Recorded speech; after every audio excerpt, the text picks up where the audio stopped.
이유를 한번 살펴보면 대개는 사소한 문제나 사소한 오해에서 비롯된 것이 대부분이라는 것입니다. 이것은 우리 신앙 안에서도 얼마든지 일어날 수 있는 일이기도 합니다. 오늘 로마서 14장 앞에 1절에 보면 믿음이 연약한 자를 너희가 받되 그의 의견을 비판하지 말라고 하였습니다. 쉽게 말해 사소한 문제로 서로 다투지 말라는 말씀이 되겠습니다. 특히 교회라는 것은 다양한 삶의 배경을 가지고 있는 사람들이 모여서 예배를 드리는 곳입니다. 출신에서부터 성장 배경이라든지 또 교육적 배경 등 많은 부분이 서로 다릅니다. 그리고 그래서 다른 견해를 가지고 있습니다. 그렇지만 한 가지 예수 그리스도로 인해서 이렇게 하나로 모여서 예배를 드리고 있는 것입니다. 예전에 이런 어떤 교회에 이런 예화가 있습니다. 많이 사용하는 예화지만 설립 기념회를 이제 맞이했습니다. 그래서 그때 선물을 떡으로 할 것이냐 빵으로 할 것이냐는 안건으로 회의를 4시간 동안이나 했다고 합니다. 그래서 결국 떡으로 결정이 나기는 났습니다만 또 인절미로 할 것이냐 아니면 시룩도로 할 것이냐를 놓고 또 장장 4시간을 동안 치열한 회의를 한 끝에 결국 어느 한쪽으로 결정은 났습니다. 그렇지만 서로 감정이 그동안에 상해서 그 후로는 서로 이야기도 하지 않고 지금까지 갈등이 남아있다는 정말 웃지 못할 이야기가 전해오고 있습니다. 그런데 이런 문제는 과거 오늘 성경에 보다시피 초대교회 당시에도 있었습니다. 이것이 심해져서 결국 교회의 존립을 위태롭게까지 하기도 했던 것입니다. 오늘 우리가 본문을 보면서 당시 로마 교회에서에는 아마 크게 2가지 문제가 있었음을 우리가 알 수 있습니다. 오늘 본문에 나오는 먹고 마시는 문제가 하나 있었습니다. 당시 로마 제국의 시장에서 파는 고기나 포도주들은 대부분 우상에게 바쳐진 제물이었습니다. 로마 교회 안에서 우상에게 바쳤던 그 고기와 포도주를 과연 우리 성도가 먹고 마실 수 있느냐 하는 문제를 가지고 논란이 일어났다는 것입니다. 믿음이 강한 사람은 모든 음식은 하나님께서 주신 거룩한 것이고 이방 신들은 거짓 신들이기 때문에 우리가 감사히 기도하고 먹고 마실 수 있는 것이라고 그렇게 생각을 했습니다. 그러나 믿음이 약한 사람들은 그만한 믿음이 없었습니다. 그렇기 때문에 이방 신에게 드려진 제물은 끓임칙하여 먹고 마실 수 없다고 그렇게 생각을 했던 것입니다. 이에 대해 바울은 14절에서 오늘 본문 14절에서 내가 주 예수 안에서 알고 확신하노니 무엇이든지 스스로 속된 것이 없었되 다만 속되게 여기는 그 사람에게는 속된이라고 그렇게 말씀하였습니다. 다시 말해서 바울은 그야말로 믿음이 강한 편에 속한 사람이기 때문에 그는 시장에서 파는 고기와 포도주를 먹고 마시는 편에 속한 사람이었습니다. 하지만 그로 인해서 오히려 믿음이 약한 사람들을 비난하거나 비판하여 서로 다투지 말라고 하였던 것입니다.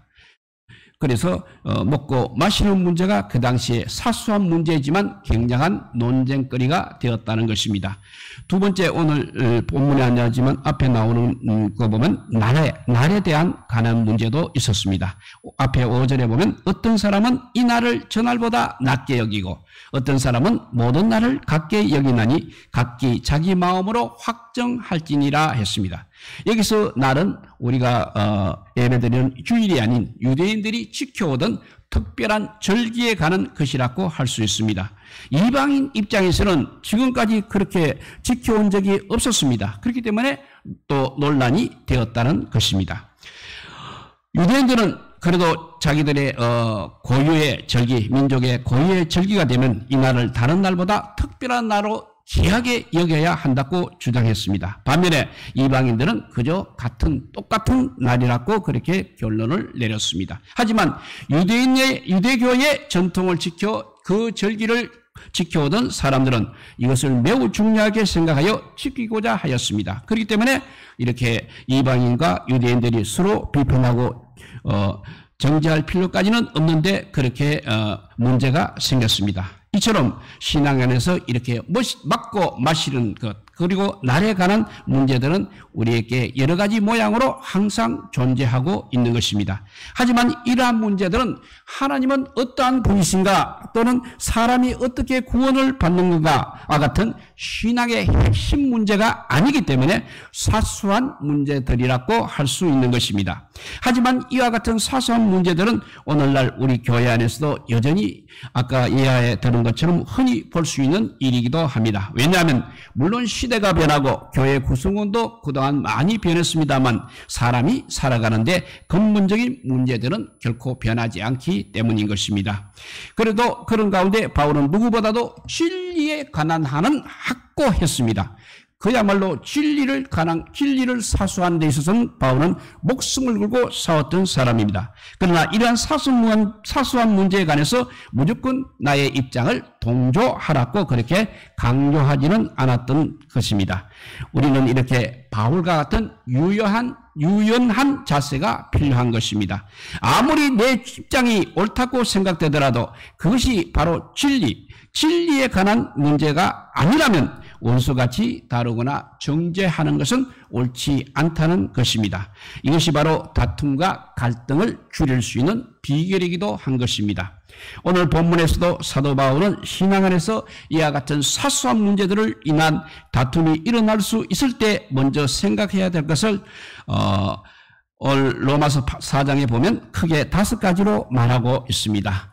첫째는 믿음이 연약한 자를 받으라고 했습니다. 그 말씀이 14장 1절 말씀입니다. 믿음이 연약한 자를 너희가 받되 그의 이견을 비판하지 말라고 했습니다. 서로 간의 믿음의 차이가 있기 때문에 믿음이 연약한 자를 받으라는 것입니다. 다시 말해서 그들은 믿음이 연약하기 때문에 그것을 이해해 줘야 하지 먹거나 마시지 못한다고 다투거나 싸울 문제가 아니라는 것입니다.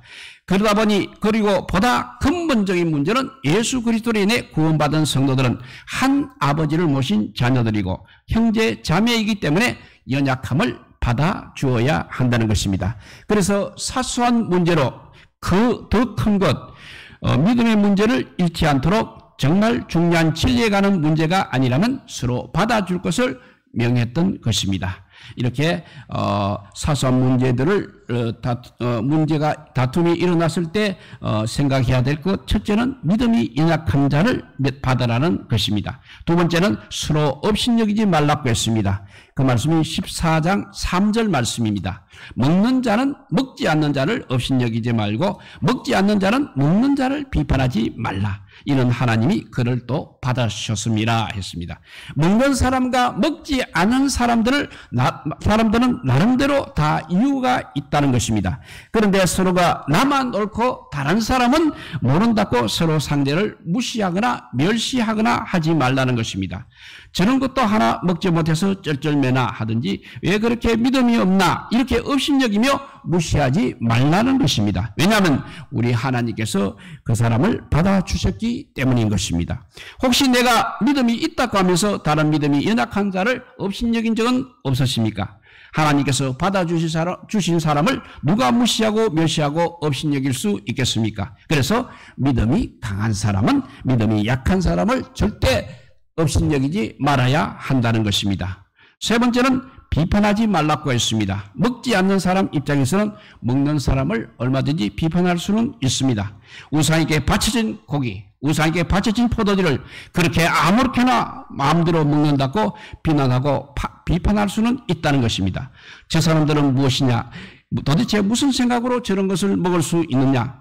우리는 저들과 달라 분명히 저 사람들은 아마 그렇게 먹으면 구원받지 못할 거야 라고 이렇게 그런 사람들이 비난할 수 있다는 것입니다. 하지만 우리 하나님께서는 먹는 자들에게 강한 믿음을 갖게 하시고 그것들을 사용하셨습니다. 그래서 믿음이 약한 사람들은 또 이 믿음이 강한 사람들을 함부로 비판하는 것도 옳지 않다고 하였습니다. 그래서 그 말씀이 14장 4절입니다. 남의 하인을 비판하는 너는 누구냐? 그가 서 있는 것이나 넘어지는 것이 자기 주인에게 있음에 그가 세움을 받으리니 이를 세우는 권능이 주께 있음이라 했습니다. 너가 어찌하여 그와 같은 것으로 믿음 강한 자들을 함부로 비판할 수 있느냐 하는 것입니다. 그렇습니다. 우리는 나의 믿음이 부족하여 내가 하지 못하는 일을 누군가가 할 때 비판하는 사람들이 있습니다. 하지만 절대 그 사람을 비판하지 말라고 오늘 말씀하고 있는 것입니다. 네 번째는 진리에 관한 중요한 문제가 아니거든 각각 자기 마음에 확신한 대로 행동하라는 것입니다. 14장 5절 말씀입니다. 어떤 날은 이 날을 저날보다 낮게 여기고 어떤 사람은 모든 날을 같게 여기나니 각각 자기 마음에 확정할지니라 했습니다. 앞서 말한 대로 여러 가지 다양한 견해들에 대해서는 우리 마음에 확정된 생각을 가지고 행동하라는 것입니다. 성도 중에는 우상 숭배에 사용된 후 시장에 내다판 고기를 먹는 사람도 있고 먹지 않는 사람도 있기 때문에 스스로 말씀을 기준으로 삼고 자기 입장을 확정지으라는 것입니다. 다시 한번 말하지만 진리의 문제가 아니라면 괜히 다른 사람들이 하는 말에 이리저리 좌우될 필요가 없다는 것이고 또 다툴 이유도 없다는 것입니다. 자신이 옳다고 생각하는 편에 서면 된다는 것을 말씀하고 있습니다. 다섯 번째 제일 중요한 것이 그럼에도 상대를 배려하라는 것입니다. 내가 아무리 옳다고 생각해도 남을 배려하는 자세를 가져야 한다는 것입니다. 14장 13절 말씀입니다. 그런즉 우리가 다시는 서로 비판하지 말고 도리어 부딪힐 것이나 그칠 것을 형제 앞에 두지 아니하도록 주의하라 했습니다. 이 말씀은 우리가 하나님으로부터 자유를 얻는 존재입니다. 그렇지만 내 자유가 다른 사람의 자유를 침해하는 경우는 서로 누릴 수 있는 그 자유를 절제할 줄도 알아야 한다는 것입니다. 여기서 우리가 잊지 말아야 할 중요한 것은 내 생각을 무조건 관철시키는 것이 중요한 것이 아니라는 것입니다. 어떻게 하면 서로 영적인 성장을 이룰 수 있으며 함께 하나님 나라를 위하여 유익이 될 수 있는가? 이것이 우리에게 가장 중요하다는 것을 명심해야 되겠습니다. 이것은 바로 서로를 향한 배려에서부터 시작이 되는 것입니다. 그런데 오늘날 우리 그리스도인의 배려가 너무 부족한 것을 보게 됩니다. 믿음이 연약한 자들에게 스스로 내 자신의 자유를 제한할 수 있는 것은 정말 매우 중요한 것입니다. 그래서 바울은 오늘 15절 말씀에서 만일 음식으로 말미암아 너의 형제가 근심하게 되면 이는 너가 사랑으로 행하지 아니함이라. 그리스도께서 대신하여 죽으신 형제를 너의 음식으로 망하게 하지 말라고 했습니다. 또 20절에 가서는 또 음식으로 말미암아 하나님의 사업을 무너지게 하지 말라. 만물이 다 깨끗하되 끓이김으로 먹는 사람에게는 악한 것이니라고 말씀하고 있습니다. 바울은 할 수 있어도 다른 사람에게 유익이 되지 않는다면 하지 않겠다는 정말 좋은 입장을 가지고 있습니다. 결국 성도는 자기 의견이 아무리 옳으며 믿음을 바탕으로 한 입장이라 하더라도 나와 다르다고 서로 비방하거나 멸시하지 말고 서로 배려하고 받아주어야 한다는 것입니다. 그렇다면 우리가 이와 같은 연약한 자를 배려하고 사소한 일에 서로 배려해야 할 이유 두 가지를 한번 말씀드리겠습니다. 첫째로 하나님께서 그 사람을 받으셨기 때문에 우리가 배려하고 받아주어야 합니다.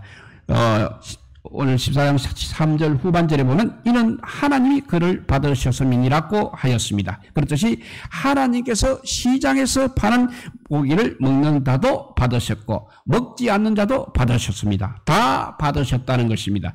그런데 성도 간에 서로 받아주지 않으면 어떻게 하느냐 하는 것입니다. 그러니까 하나님께서 받아주셨기 때문에 우리도 서로 배려를 해야 되겠습니다. 두 번째는 서로의 생각과 신앙의 수준이 다르더라도 다 하나님을 위하는 사람들이기 때문입니다. 6절에 보면 나를 중히 여기는 자도 주를 위하여 중히 여기고 먹는 자도 주를 위하여 먹으니 이는 하나님께 감사하며 먹지 않는 자도 주를 위하여 먹지 아니하며 하나님께 감사하느니라 했습니다. 고기를 먹는 사람도 주님을 위하여 먹는 것이고 먹지 않는 사람도 역시 주님을 위하여 먹지 않는 것이라 했습니다. 그래서 둘 다 하나님을 위하는 사람들이기 때문에 서로 다투고 싸우지 말라는 것입니다. 여러분, 교회 안에서도 환옥 이와 같은 갈등과 다툼이 일어날 수 있습니다. 하지만 우리는 모습만 다를 뿐 하나님과 교회를 위하고 사랑하는 마음을 동일하게 가지고 있다고 생각해야 하는 것입니다. 사실 세상에서 하나님을 위해서 살아가는 하나님을 위한 삶을 살아가는 사람은 얼마나 되겠습니까? 우리 주변에는 많은 것 같이 보입니다만 실제로 전 세계를 놓고 보면 정말 극소수에 해당합니다. 그러니 서로서로가 여러분들에게 얼마나 소중한 존재입니까? 그런데 이렇게 하나님을 위해 살아가는 사람들이 그렇게 중요하지 않은 사소한 문제를 가지고 혹 내 자존심이나 사소한 문제를 가지고 서로 반복하고 비난하고 다투는 것은 그야말로 하나님의 영광을 가리게 되는 것입니다. 원하기는 이 자리에 계신 우리 모든 성도들은 서로 경쟁하는 그런 존재가 아니라 모두가 하나님을 위해 살아가는 성도라는 것을 늘 잊지 않기를 바랍니다. 그리고 마지막 세 번째로 우리가 연약한 자를 사소한 일에 서로 배려해야 할 이유, 세 번째 이유는 모두가 우리가 하나님 앞에 언젠가는 서게 될 것이기 때문입니다. 10절에 보면 너가 어찌하여 너의 형제를 비판하느냐, 어찌하여 너의 형제를 업신여기느냐. 우리가 다 하나님의 심판대 앞에 서리라 했습니다. 하나님의 심판대 앞에 선다는 것은 우리 하나님께서 다 판단하신다는 말씀이 되겠습니다. 우리 모두는 하나님께 받아주신 사람들로 한 아버지를 모신 형제 자매들입니다. 그런데 우리가 마땅히 힘쓰고 집중해야 할 것에 힘을 쓰지 못하고 오히려 사소한 일에 매여 있다면 그것이 바로 합당하지 못한 것입니다. 원하기는 우리 모두가 힘쓰고 집중해야 할 믿음의 문제에 더욱 힘을 다함으로써 더욱 중요한 것, 정말 하나님께 충성을 다해야 한다는, 믿음 생활을 잘해야 한다는 것을 놓치지 않는 우리 성도들이 되시기를 우리 주님의 이름으로 축복드립니다. 기도하겠습니다. 사랑의 하나님, 감사합니다. 우리가 큰 것과 작은 것, 정말 중요한 문제와 사소한 문제를 어쩌면 거꾸로 생각할 때가 너무나 많습니다. 우리에게 지혜를 주셔서 잘 감당할 수 있도록 도와주시고, 정말 믿음이 크다고 아버지 좋은 것이 아니고 믿음이 적다고 또 아버지 스스로 낮추는 것이 아니라 하나님 앞에 정말 하나님 나라와 그의 의를 위해서, 믿음을 위해서 모든 것을 다 배려할 수 있는 우리 모두가 되게 하여 주시옵소서. 그래서 하나님께서 우리를 받아주셨기 때문에 우리 모두 서로 사랑하며 살아야 하겠고, 마지막 날 심판대에서 아버지께서 판단하실 것이니까 우리는 그 판단에 모두 맡기는 아버지, 그래서 서로서로 배려하는 믿음의 사람들이 다 되게 하여 주시기를 간절히 빌고 원하올 때 우리 구주 예수 그리스도 이름으로 기도드리옵나이다. 아멘.